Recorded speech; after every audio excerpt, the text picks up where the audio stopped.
Evo, moje ime je Mario Zulić, dobrodošli u još jedan Scrum sredom, posljednji ove sezone prije ljetne pauze. Osim što danas pričamo o psihološkim ishodima korištenja Scruma u IT-u, malo ću ubrzati obzirom da su malo kasnije krenuli. Također ćete danas imati priliku osvojiti polaganje ispita za Professional Scrum Mastera kod Scrum.org-a koji su naši partneri u ovom zločinu kojeg nazivamo Scrum sredom. Tako da ostanite do kraja, na kraju ćemo podijeliti link gdje ćete moći upisati svoje ime i prezime pa ćemo odmah izvući dobitnika ove prestižne nagrade. Kao što sam rekao, danas nemamo posebnog hosta, imamo nekako, inače nas je bar dvoje, troje, ali danas sam sam, vidjeli ste da je Bogdan na drugom kolu zbog čeg smo imali problema sa pokretanjem ovoga, što prije nije bio slučaj sa licencama pa imali su malo neočekivanih poteškoća. Kao što sam rekao, moj ime je Mario Zulić, inače radim kao Scrum Master u Croatia osiguranju. Također sam glavni urednik i autor za portal Nepopularna psihologija, možda neki od vas prate. Ako ne pratite, zapratite nas, ima nas na svim platformama, pišemo o zanimljivim temama, ponekad i o Scrumu. I evo ponekad hostam Scrum sredom sa Bokijem i Biljom. Tako da ste nas mogli gledati ovdje sa različitim gostima, a evo nekad ovako i mi pričamo. Pa ajmo mi vidjeti što je to u psihologiji u pozadini Scruma. Scrum u ljusci oraha neću posebno prepričavati, kao što sam rekao, svi dobro smo upoznati sa ovim frameworkom koji podrazumijeva nekakve iteracije kroz funkcionalni tim, posložen product backlog, dvotjedne najčešće iteracije koje nazivamo sprinteve gdje imamo događaje sprint planning, sprint review, daily scrum, sprint retrospective i evo backlog refinement koji možda ovdje nije naveden, ali koja je neka aktivnost, nije scrum event službeno. Ali ajmo reći da je dosta poznat pa treba istaknuti. 3 neka stupa o kojem pričamo su inspekcija, adaptacija i transparentnost do kojih uvijek nastojimo držati. E sad, ono što je jako zanimljivo meni kao osoba koja ima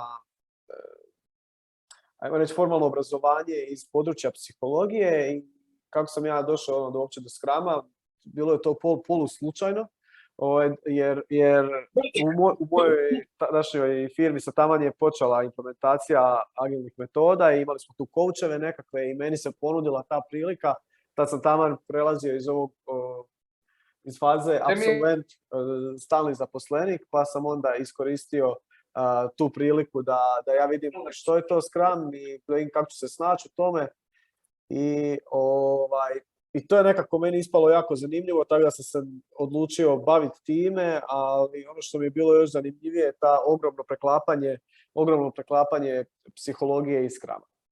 Sad, to je pitanje jesu li Scrum i psihologija povezani. S jedne strane imate psihologiju rada i organizacijsku psihologiju koja općenito proučava koja obilježja posla, kakav posao mora biti da dovede do većeg zadovoljstva, do veće angažiranosti, produktivnosti, nešto s čim se mi bavimo. U zadnje vrijeme se dosta naglaska stavlja i na work-life balance, dakle nekakav balans između privatnog i poslovnog. S druge strane imamo Scrum koji je sve popularniji nekakav framework sa svojim pravilima i ulogama u radu koji zapravo, ako ga pogledate, definira način na koji mi radimo. Onda sigurno definira način na koji se i odnosimo prema poslu, bar u nekom stupnju. I sad očekivao bi čovjek da postoji puno literature i istraživanja o Scrumu sa psihološke strane i ja sam to kad sam počeo se baviti time, prvo što sam išao googlat, kao pa daj da ja vidim koliko je to zapravo funkcionira, koji su tu benefiti, kako se ljudi osjećaju kad rade po Scrumu, jer naravno što nas psihologi uvijek zanima kako se ljudi osjećaju, ali kako se osjećaju po pitanju toga, jesu li oni stvarno zadovoljni ili je to neki framework, je li to neki buzzword koji se samo puno priča, puno para, a ništa muzike, da li je to takva situacija, jel tu stvarno ima nešto. I sad, na moje opće iznenađenje, literature o ovom preklapanju istraživanja nema. Kad ih ima, to su jako mali uzorci, kvalitativna su istraživanja, nisu kvantitativna, dosta su anegdotalni ti neki dokazi o učinkovitosti Scruma i sl. I onda sam ja počeo malo mozgati o tome gdje je to preklapanje i gdje ja to vidim.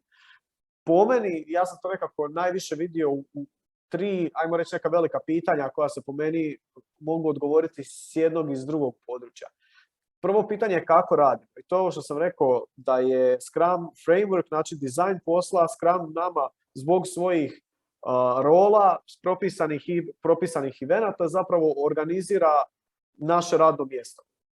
Vidjet ćemo na koji način, ali da, naše radno mjesto, pogotovo vi koji ste prošli možda tu tranziciju ne agile i agile, odnosno ne scrum i scrum, skužili ste da to više nije isti način rada. Znači jednostavno imate različitu vrstu sastanaka koje svako imaju svoju svrhu i slično. Dakle, kako radimo samo to da imate cross-funkcionalni tim, da tim ima pull sistem, a ne push sistem, da se njeguje autonomija tima, da oni sami kažu kako će raditi neki task. Dakle, sve je to nešto što u nekim firmama prije Scruma je bilo nebo i zemlja. Dakle, radili su potpuno drugačije. Dakle, to kako radimo definitivno se mijenja sa Agile-om. Što mi imamo od svog posla? To mi je jako zanimljivo isto bilo jer je u Scrumu dosta naglašeno u odnosu na nekakav tradicionalni project management ili neki tradicionalni pristup poslu i ne znam, tradicionalne hijerarhijske strukture, organizacija. Imate dosta naglašenu tu autonomiju timova i to da se uvijek radi nešto što donosi vrijednost, nešto što ima najviše smisla u tom trenutku. I sami znate da ste bili na retrospektivama, ako ste u Scrum timovima, gdje definiramo otpad, definiramo waste, definiramo šta ćemo baciti, šta mi radimo, a da ne donosi nikakvu vrijednost i ajmo to ne raditi, ajmo baciti to. I zadnje pitanje gdje meni se učinilo ovo preklapanje dosta isto ovako jasnim. Prema čemu radimo, dakle gdje idemo, koje ciljeve ostvarujemo, bilo da se radi o sprint goalu, dakle cilju na razini od 2 tjedna ili nekom projektnom goalu, ti ciljevi, taj velocity, na to se dosta isto oslanjamo da vidimo kako mi napredujemo prema cilju i da zapravo imamo ajmo reći, nije da u tradicionalnom project managementu toga nema, nego je stvar u tome da ovdje ne radimo 3 godine, pa ćemo vidjeti za 3 godine gdje smo došli, nego planiramo na malo, imamo taj kontinuirani feedback, kontinuirani update naših ciljeva, kontinuirani update naših product backloga, planova, zovite ih kako god to hoćete, ali zapravo pričamo o nekakvom planiranju na sit. I što se zapravo onda pretaču ta 3 pitanja, po meni, evo vidjet ćete kasnije s kojim timom sam radio na ovom istraživanju koje ću vam danas predstaviti, to je zapravo pretače se u 3 jako poznate teorije, odnosno modela iz područja organizacijske psihologije, kroz koje ću vas ja kratko provesti, nadam se da će vam biti korisni, a onda ćemo vidjeti zapravo što su mi dobili u našem istraživanju kad smo se bavili nekim ovim varijablama. Prvi je model karakteristika posla koji još iz 80. godina su autori Heckman i Oldham našli kakav posao mora biti da ima neke pozitivne ishode za radnike. Taj model je jedan od najpotvrđenijih modela u empirijskim istraživanjima kroz dugogodišnje studije unutar organizacijske psihologije, također je potvrđen u različitim organizacijskim kontekstima, dakle od rada na traci pa do IT-a.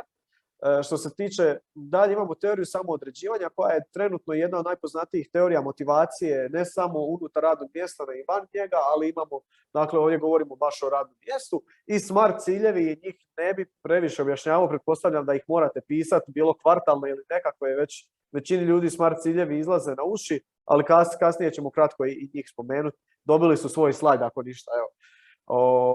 Pa važni su nam. Ajmo mi prvo na model karakteristika posla. Sad, ovdje bi ja možda vas malo i pitao šta vi mislite kakav posao mora biti da vi budete zadovoljni, ali pošto nemamo vremena, pošto smo malo kasnili, idemo mi na to kakav zapravo mora biti, a ja ću vas zamoliti da kako mi prolazimo kroz ove temeljne dimenzije posla, vi razmišljate o svom poslu i gledate je li to zadovoljeno kod vas. Da li to može biti bolje i ako možete to nekako promijeniti, super.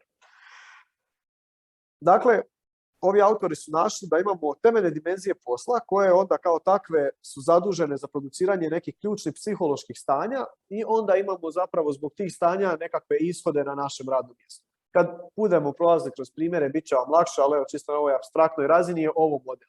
Ali koje su to dimenzije? Prvo, dakle, se odnosi na naše vještine i zadatak koji radimo, naše taskove koje obavljamo i oni bi,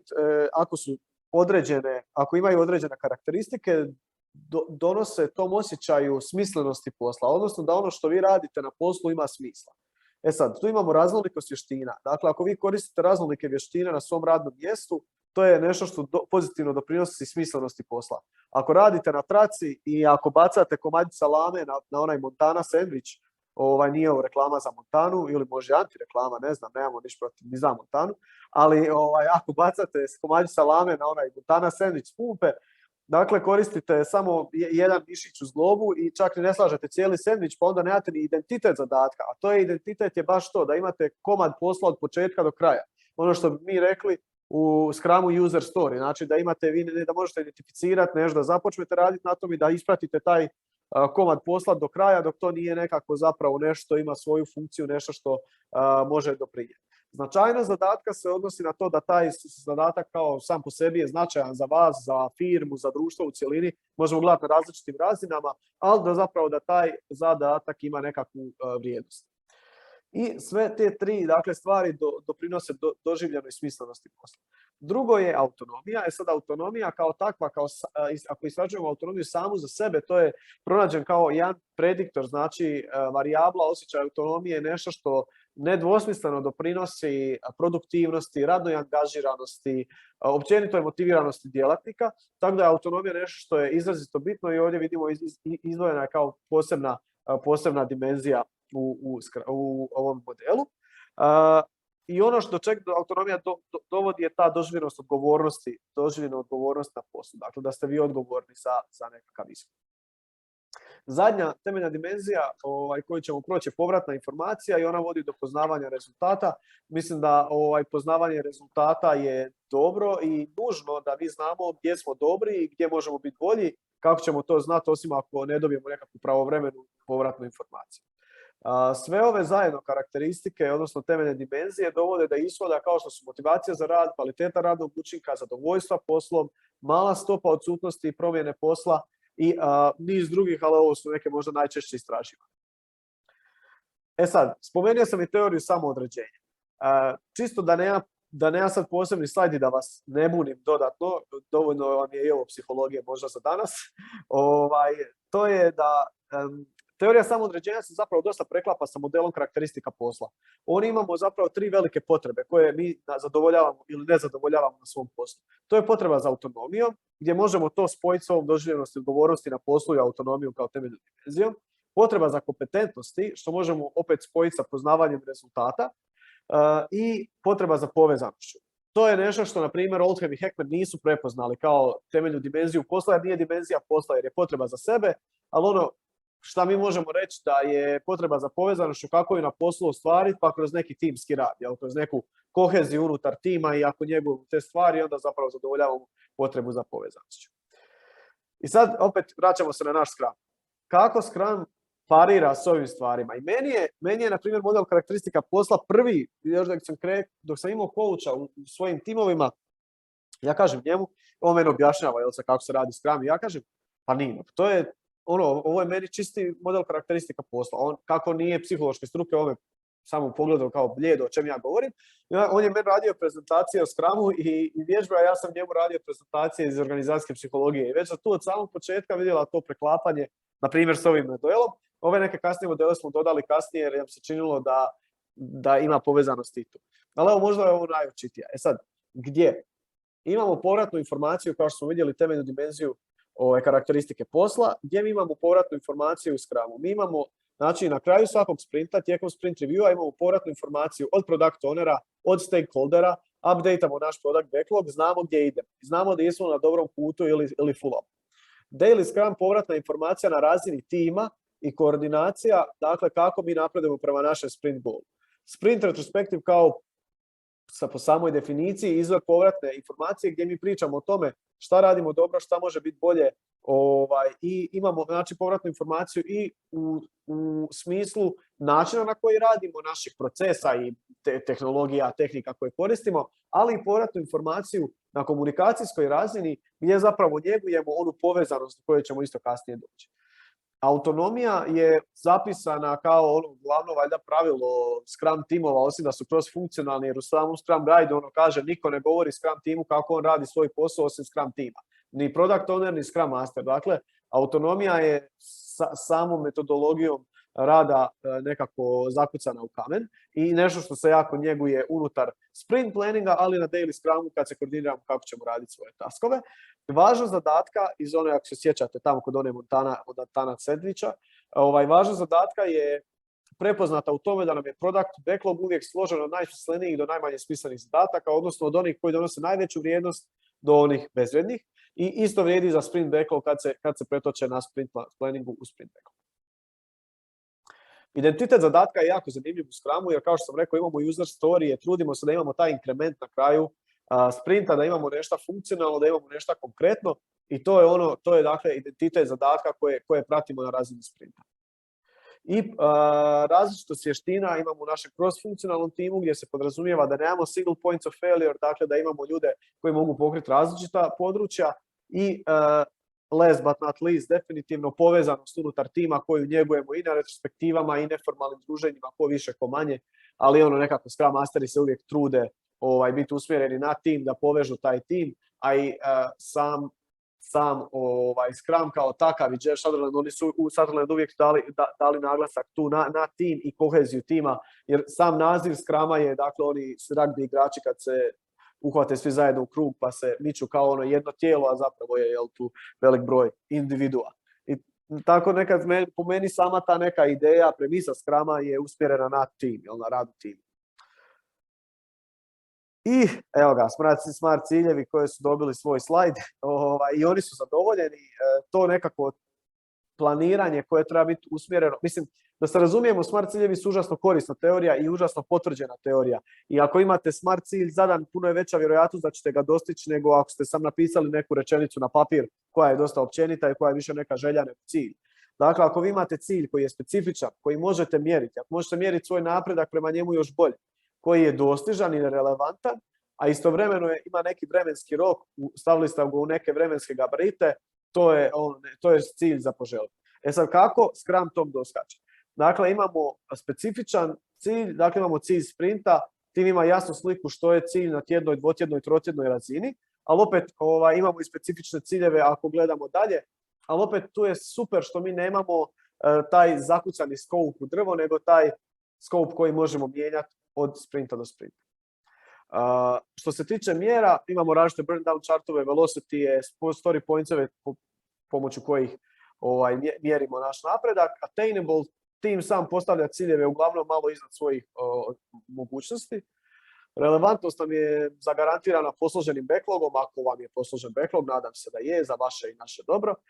I dakle, imamo taj poredan zadataka po toj nekoj dodatnoj vrijednosti, odnosno to garantira tu relevantnost. Što se tiče vremena, dakle, sve je jasno vremenski određeno od sprinta do projekta, uvijek od svakog sastanka. Ako imate Scrum Mastera koji jako pazi na time boxeve, onda znate o čemu govorim. Ako smo rekli da smo sat vremena ovdje, mada ja već gledam 19.30 sjedanje, ne ide nam ovaj time box baš na našu ruku, ali evo, probat ćemo to zbigetati.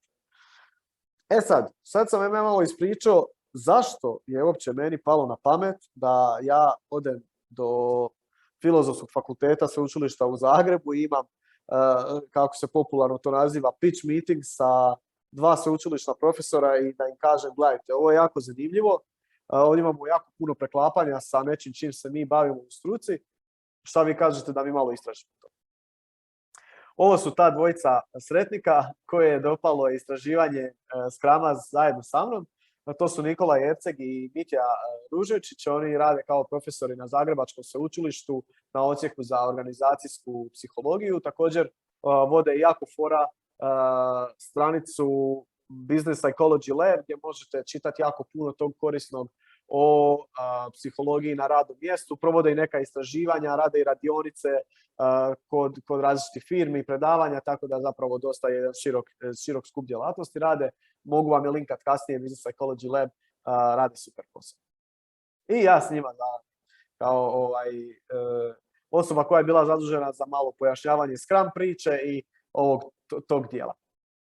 Šta smo mi napravili? Mi smo vam napravili svoj upitnik Scruma, o kojem ću reći nešto malo kasnije, i njeg smo podijelili na različitim društvenim mrežama. Vjerojatno ste i vi vidjeli negdje naš spam ili na LinkedInu ili u mailu boxu ili na nekoj Facebook grupi, gdje smo pokušali doći do ljudi da nam ispune naš upitnik, gdje smo mjerili različite stvari, doćemo do mjera, ali evo za početak da kažem da smo skupili 95 zaposlenika u IT sektoru, 2/3 su bili muškarci, dosta širok raspon godina od 20 do gotovo 60 godina, nešto više od pola iz Hrvatske, ostatak iz svih dijelova svijeta, istraživanje je bilo na engleskom, tako da je moglo ispuniti kogod govori engleski. To su većinom bili visoko obrazovani ljudi, što je bilo za očekivati, iz različitih područja IT-a i imali smo oko 20% rukovoditelja. E sad, 84% kaže da radi po Agile od tih naših 95 ljudi i to pitanje, radite li vi po Agile? Znači da, ne. Mi smo imali dvije vrste, to jest tri načina mjerenja Agile-a, koliko vam je Scrum i Agile implementiran. I ovo pitanje nije bilo povezano ni s čim. Dakle, samo pitanje radite li vi Agile nije povezano ni s čim. Zašto? Zato što, kao prvo, to je samo buzzword koje firme koriste da ispadnu moderne i da ispadnu atraktivne novim zaposlenicima i da se bolje predstave. I sad ovo izvještaj od Forrestera iz 2017. kaže da je isto u njihovom sličan postotak, evo, kod njih 80% tvrtki je reklo da koristi agilne metode rada, od tog 20% koristi kratke iteracije, 16% ima posložen backlog, 13% radi retrospektive. Ako su tako mali postoci ovih uobičajenih praksi, mene zanima kakav je onda to Agile koji oni rade. I zašto? Zato baš ovo naše pitanje radite li vi po Agile nije bilo uopće relevantno, niti je bilo povezano s čim. Također smo koristili Agile Bullshit Scale od američkog ministarstva vanjskih poslova, koji su to za svoje vendore napravili, 6 pitanja gdje ako failaš onda ne možeš dobiti posao. Kod nas je preko 40% uzorka nisu koristili 3 ili više ključnih Agile principa, ima 6 pitanja. Dakle, znači 40% i više nisu zadovoljili prag od 50% na tom testu ministarstva. Zašto smo onda mi razvijali Scrum upitnik svoj? Baš zbog ovoga. Dakle, koristili smo nekak 36 tvrdnji da opišemo Scrum kao metodologiju bez korištenja Scrum riječnika. Zašto smo išli tim putem bez Scrum riječnika? Zato da neko ko ne zna što je Scrum, ali radi po Scrumu. U smislu, ne radi po Scrumu, ali koristi nekakve principe koji su zastupljeni u Scrumu, da on nema nula na tom upitniku, nek da i taj čovjek, ok, možda ne koristi riječ daily, ali možda ima dnevne koordinacije tima gdje raspravljaju o poslu za taj dan i eventualnim preprekama. Zašto mu ne bi dali koji bod na toj čestici? Zato smo išli bez Scrum metodologije. E sad, što smo mjerili uz to? Mjerili smo dakle ovih 5 temeljnih dimenzija koje sam vam objasnio ranije, zadovoljenost onih 3 glavne potrebe, kompetentnost, povezanost i autonomija, i zadovoljstvo poslom, radna angažiranost i radni učinak. Tu smo naravno koristili samo procjene, nismo mogli objektivno reći koja sad ima veći radni učinak, ali smo pitali ljude, ok, šta vi mislite, koliko ste vi radno učinkoviti na svom radnom mjestu od 1 do 7. Neka naša logika iza ovog istraživanja je bila, ok, imamo Scrum i Agile, oni preko ovih varijabli koje sam ranije objasnio dovode do ovih nekih pozitivnih ishoda i ajmo vidjeti zapravo jesu uopće povezani s ovim stvarima u sredini. Dakle, mjerili smo to, ali mjerili smo i neke ove stvari s desne strane poput zadovoljstva poslom, radne učinkovitosti i kvalitetom radnog učinka, ali samo procjene. E sad, rezultati su ispali jako pozitivni. U smislu da oni ljudi koji su imali veći rezultat na Scrum skali, također su imali veći rezultat na brdo ovih mjera. Na primjer, imali su bolje rezultate na svim temeljnim dimenzijama iz modela karakteristika posla. Dakle, na svih 5 je bilo jednostavno pozitivna korelacija između Scrum skale i većom raznolikosti korištenih vještina, jasnim identitetom i većom značajnosti radnih zadataka. Također, imali su veću doživljenu autonomiju, doživljaj autonomije na poslu i veću količinu povratnih informacija. S druge strane, bili su njihove potrebe za autonomijom, postignućem i povezanost su bile zadovoljenije od onih sa manjim rezultatima na Scrum skalom. Dakle, tu smo dobili pozitivne povezanosti. I šećer na kraju, postojala povezanost između Scruma i zadovoljstva poslom, radne angažiranosti i radne uspješnosti. Znači, ti ljudi su u prosjeku bili zadovoljniji poslom, procjenjivali su svoju angažiranost na poslu većom i svoju uspješnost u radnim zadacima većom. Šta je tu za neki zaključak? Kao što možete i sami zaključiti, Scrum i Agile očito nije samo buzzword, ali to vrijedi samo ako mi to implementiramo ispravno. Znači, ovo je samo motivacija za sve vas, evo, možda koji slušate, Zašto je važno da se Scrum implementira kako je zamišljen, a ne da se samo kaže, ma joj, mi ti radimo Agile, a zapravo radi se minimuma od Agile. E sad, ovo su preliminarni nalazi i kao što su neki od vas možda mogli natuknuti, mi ne stajemo na ovome, nego idemo dalje, idemo u fazu 2. Idemo u longitudinalno praćenje timova kod implementacije Agile metoda rada. Šta to uopće znači, Mario? Longitudinalno, nemoj nas buniti sa psihološkim izrazima. To znači da mi zapravo želimo doći u tim koji ne zna šta je Scrum ili koji tek počinje raditi po Scrumu i reći mu, ok, ajde ispuni naš upitnik svih ovih stvari, zadovoljenosti potreba, modela karakteristika posla i naš Scrum upitnik, to ne traje dugo, traje nekih 15 minuta. I onda kreće taj Scrum trening, mi se vratimo za 3 mjeseca, pokupimo opet podatke i za 3 mjeseca pokupimo opet podatke. U dogovoru, dakle, sa Agile coachovima, sa implementatorima, možemo dogovoriti te točke mjerenja, dakle, u dogovoru s njima, jer kako smo skužili, različiti treneri imaju različito dug angažman u firmama i sl. Nama je tu ciljna populacija, raznoliki timovi, dakle, koji mijenjaju način prema agilnom načinu rada. Jer ovo naše prvo istraživanje je korelacijsko istraživanje. Može biti, mislim, mi ne vjerujemo da je tako, ali može stvarno biti da su samo već cool i seksi i kvalitetne firme, te firme koje kažu ajmo raditi po Scrumu, ali su već inicijalno jako cool prema svojim zaposlenicima i osiguravaju im zadovoljenje potreba i dobre karakteristike radnih mjesta, pa onda je to zapravo neka malo podignuta umjetna korelacija. Mi ne vjerujemo da je to slučaj zato što smo ciljali opet na IT sektor koji je unutar sebe, dosta se te firme sve danas trude biti privlačne zaposlenicima, a čini nam se da tu stvarno ima ove stvarne korelacije i zato želimo napraviti ovo. Da vidimo da li će se u tih 6 mjeseci, godinu dana, ovisno koliko budemo mogli pratiti timove, da li će se u funkciji treninga Agile-a i Scruma ove stvari mijenjati. Na nekom timelineu to izgleda ovako, dakle baseline mjerenje, pa imamo mjerenje nakon 3 mjeseca, 6 mjeseci, interpretacija podataka i feedback trenerima ako završavamo nakon 6 mjeseci. Što nas zanima, što mjerimo? Dakle, koliko implementiraju Scrum, ispunjavat će našu stavu Scruma, da vidimo jesu ga implementirali do pola ili skroz, kako su implementirali. Onda ćemo mjeriti ove karakteristike radnih mjesta. Mjerit ćemo psihološku sigurnost, zadovoljenost temeljnih psiholoških potreba, ove 3, opet radna angažiranost, zadovoljstvo i radna uspješnost i neke sociodemografske karakteristike koje u principu uvijek pitamo, čisto da vidimo da li veličina firme igra ulogu, da li radno iskustvo igra ulogu, tako to, nama je uvijek to zabavno provjeriti kad radimo analizu. Sve skupa traje oko 15 minuta i ako sudionici ne žele odgovoriti na neka pitanja, moći ih preskočiti. I sada evo svim vama koji se bavite implementacijom Agile-a, u koje znate nekoga da se bavi, trenutno nam traje poziv za sudjelovanje u istraživanju. Šta mi vama možemo ponuditi? Saznat ćete vi kako se vaš trening, kako se vaša implementacija Agile-a odrazila na vaše timove. I ako imate neka poboljšanja, to definitivno je nešto što možete koristiti kao reference call. A s druge strane možemo pružiti neki personalizirani feedback o promjenama u zadovoljstvu, učinkovitosti i samim timovima i njihovim firmama, pa ako je to nešto gdje nam je buy-in u firme, nama još bolje. Koji su sljedeći kontakti, materijali i slično? Možete se javiti meni putem maila, putem LinkedIna, putem društvenih mreža, možete ispuniti ovaj link koji ću vam sad ostaviti u chatu. Možete se javiti bilo kom od mojih kolega ako ih slučajno znate, možemo vam poslati white paper, možemo dogovoriti kratki call da vam prezentiramo ili firmi ako neko treba prezentirati koje trenutno radite, rado ćemo to napraviti.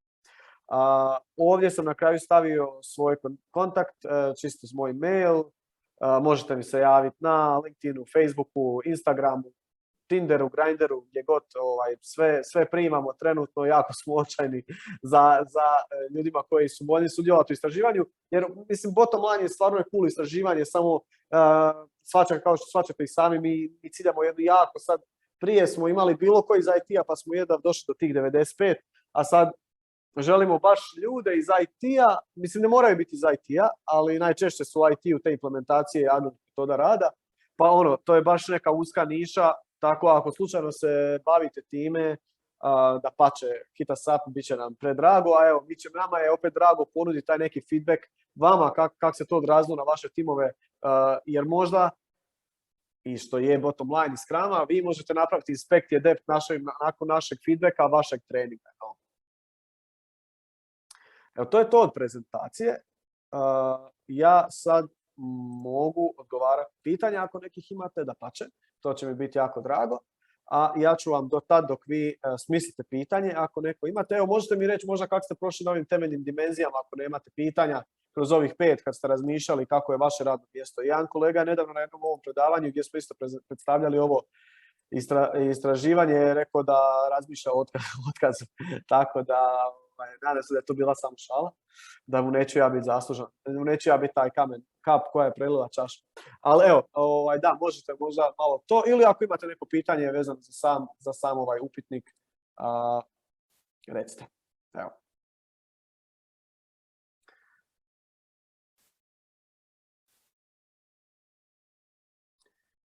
Jesam bio možda malo prebrz, ja sam žurio čisto da stignemo, pa sam možda kroz neke stvari proletio. Ako je nešto bilo prebrzo, ako vam nešto nije bilo jasno, slobodno pitajte, vratit ćemo se, nikakav problem. Jedno pitanje sam. Pardon. Slušam. Evo, ne znam ko je bio prvi. Jelica, čini mi se. Ok. Jedno pitanje vezano za onaj chart koji si prikazao, gde se kroz različite neke delove obične Scrum procesa, negde je bilo feedback, to je za retrospektivu i za, ne mogu setiti tačno šta je bilo. Review i daily Scrum. Tako je. A zašto ne bismo mogli da kažemo da se autonomija nalazi kod retrospektive? Jer je opet to negde feedback. Da, ja mislim definitivno da. Mi smo stavili na onaj kako smo mi to nacrtali, gdje je najočitije. Ja mislim da je najočitije da vam niko ne može reći radi 10 stvari, a ti kažeš ja mogu raditi 5 i on kaže evo ti 10. Znači tu taj blok koji tim ima, mislim da je tu najočitije, ali definitivno u tome da tim sam prepoznaje gdje mogu biti bolji, da sami sebi action points definiraju nakon retrospektive, je definitivno nešto gdje se autonomija također prepoznaje. Slažem se. Ok. Hvala, samo sam to htjela da primetim. Da. Evo, imamo feedback. Hvala, Majo. Kažem da je super istraživanje, mislim obzirom koliko sam ja iz svom diplomskog generalnog menadžmenta pročitao istraživanje, stvarno ovo fali, mislim, ovo je top i da se uradi. Mene samo zanima kako ćeš razdvojiti i da li je to možda sljedeća neka faza ili imaš to jedno zagađenja i da kažem rezultata, a to je to organizacijsko okruženje. Ono što sam ja često vidio te implementacije, očekuje se samo developera da budu agilni, dok čitava organizacijska struktura ostaje u nekom hijerarhijskom i waterfall stilu, što jako puno utiče opet na zadovoljstvo onih koji su super implementirali Scrum u tom mikrokontekstu, a čitava organizacija ih u stvari muči. Tu smo razmišljali da same trenere s kojima surađujemo, njih pitamo, dakle da njihov feedback da uzmemo koliko je organizacija sklona bila tome, koliko je bila podržavajuća, odnosno koliko je bila bloker, kroz nekih par sitnih pitanja i čisto da vidimo medijatorski efekt toga. Ono što također je meni na pamet, osim zagađenja rezultata time, dakle organizacija kao bloker ili kao enabler, veličina firme. Ja bi također uzeo i veličinu, dakle nije isto Scrum staviti u neki startup i u organizaciju poput moje gdje imamo 2500 zaposlenih. To su dvije potpuno različite priče. Tako da mislim da je veličina organizacije također nešto što će utjecati na uspješnost implementacije. I ono gdje još kontroliramo to, dakle to su neke možda 2 načina, a treći način koji je već uključen, to je dakle ta Scrum skala. Jer ja ne znam hoćete li vi nakon 6 mjeseci implementacije imati visok rezultat na našoj Scrum skali. Vi možete 6 mjeseci implementirati i tući glavom od zid ako vi dalje nemate product ownere, ako vi dalje nemate Scrum mastere, ako vi dalje nemate posložen backlog. Tu se također organizacija kao bloker prepoznaje i u samoj Scrum skali, jer Scrum skala je, dakle, stavlja Scrum rezultat na kontinuum. Ti nakon godinu dana od implementacije možeš imati nizak rezultat i ispast da nisi skoro niš napravio. Nažalost. Je. Mislim, ali svi smo svjesni toga, jel? Ne možemo sad praviti da nije tako. Da, super. Možda ovo kad si spomenuo veličinu organizacije, tu neki fine tuning je u stvari koliko organizacija ima resursa. Možda čak važnije nego, znaš, ili imaš i relativno malih organizacija koji zaista imaju dovoljno resursa i ne štede da prilagode sve što treba, a što opet negdje tu približno jednom drugom jednako male organizacije često nemaju dovoljno resursa da sve implementiraju. Tako da, ne znam, ali sjajno, top, podržavam. Super, hvala. Evo, dok se još neko možda smišlja pitanje, ja ću vam podijeliti, dakle, naš link za našu nagradnu igru, a to je da možete osvojiti, dakle, polaganje ispita za Professional Scrum Mastera pri Scrum.org-u u sklopu Scruma sredom. Evo, pa ja ću vas samo zamoliti da kliknete na link, unesete ime i prezime, ako nemate položeno, naravno, PSM. Ako imate, onda ova možda nagrada nije najbolja za vas. Ne znam što ćete s njom. Ali evo, možemo se malo igrati. Pa evo, dok odgovara možda na sljedeće pitanje, čisto vi koji hoćete slobodno ispunite ovaj naš upitnik. Imamo još 10 minuta, tako da smo dobri. Ja sam baš mislio da dosta smo kasno. Ako treba nešto možda još pojasniti iz onog teorijskog uvoda, slobodno pitajte, nije nikakav problem, vratiti se na to.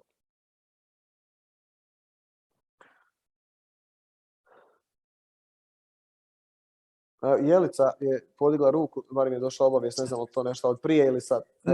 Sada, da, ja sam baš zainteresovana za sve što si do sada rekao.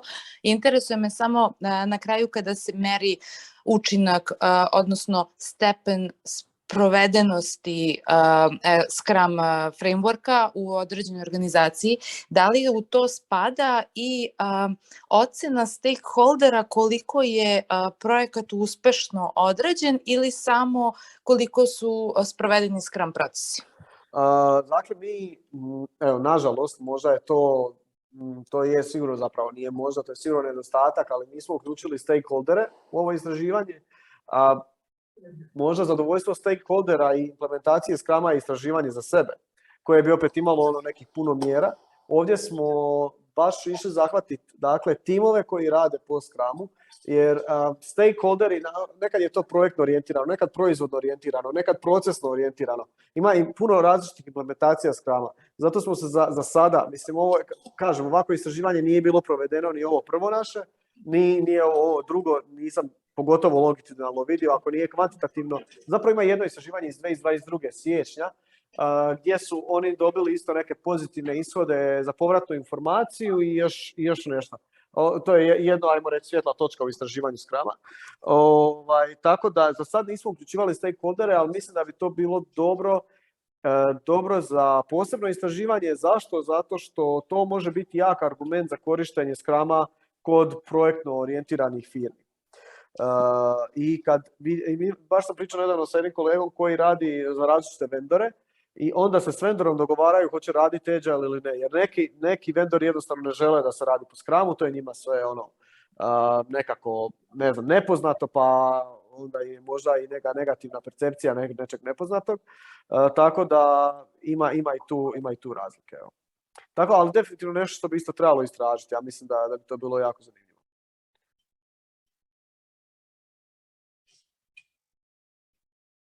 Evo, imamo 11 naših sudionika u nagradnoj igri, pa ću ja sad, mogu vam čak i podijeliti, čisto da vidite da nema nekakvog namještanja. Samo malo gdje mi imamo random number generator. Znači imamo vas 11. Nadam se da su svi sudjelovali, da su svi ispunili svoje ime i prezime otkad smo pokrenuli. Sad ću zašerati samo ovaj screen.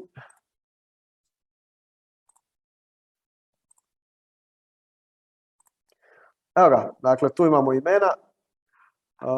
Ovdje imamo naš broj. Evo 12. Ok, evo refrešat ću još jednom, slučajno neko nije se sad pridružio. Vas je, odgovori. 12, super. I imamo, samo da mi se makne ovo čudo. Morat ću ovdje ići. Evo ga, rekli smo od 1 do 12. I kaže broj 9. Broj 9. Da vidimo ko nam je broj 9. Ne mogu kliknuti na svoj. Evo ga. 1, 2, 3, 4, 5, 6, 7, 8, 9. Marko. Marko Delija. Jesi nam tu, Marko? Jesam. Evo, čestitke u ime Scruma sredom. Čestitam nas sva 4 hosta. Bilo bi zanimljivije da nas je više ovdje, ali evo, molim te, javi nam se na mail. Evo, možeš i na moj, pa ćemo ovu nagradu riješiti kasnije kako ćemo ti uručiti. To će nam Bog i pomoći. Pa evo, možete slobodno javiti na moj mail. Što se tiče svih ostalih, javite se ako imate prijedloga za nas, ako imate mogućnost sudjelovanja, ako imate mogućnost da znate nekog ko se bavi time ili ko trenutno je u procesu implementacije Scruma. Trenutno smo sa kolegama iz Crne Gore dogovorili, oni nemaju posebne coacheve, općenito smo dogovorili oni samo da kao neki voditelji tog projekta agilizacije projektnog tima, tako da ćemo s njima provesti istraživanje. Sve te neke specifičnosti, ko radi po koje, mi ćemo zabilježiti. Biće nam zanimljivo gledati to, bit će nam drago ako budemo mogli to objaviti u nekoj publikaciji, znanstvenom članku, knjizi, čemu god. Ako evo, možete sudjelovati, pomoć znanosti na bilo koji način, pomoć Scrumu da bude bolji, jer na ovaj način možemo vidjeti gdje mi možemo biti bolji, tako da evo, slobodno se uključite. Imate moj mail u chatu, imate moj LinkedIn, tako da evo, to je to. Ne znam, ako ima još nešto i vidimo se na jesen, Scrum sredom se vraća, jači nego ikada. Sad imamo malo ljetnu pauzu, kreću godišnji, kreće lagano sve te neke lijepe stvari, pa se onda se vidimo uskoro opet. Evo, toliko od mene. Hvala, Mario. Pozdrav ekipa. Hvala, pozdrav. Hvala, pozdrav. Hvala, čao.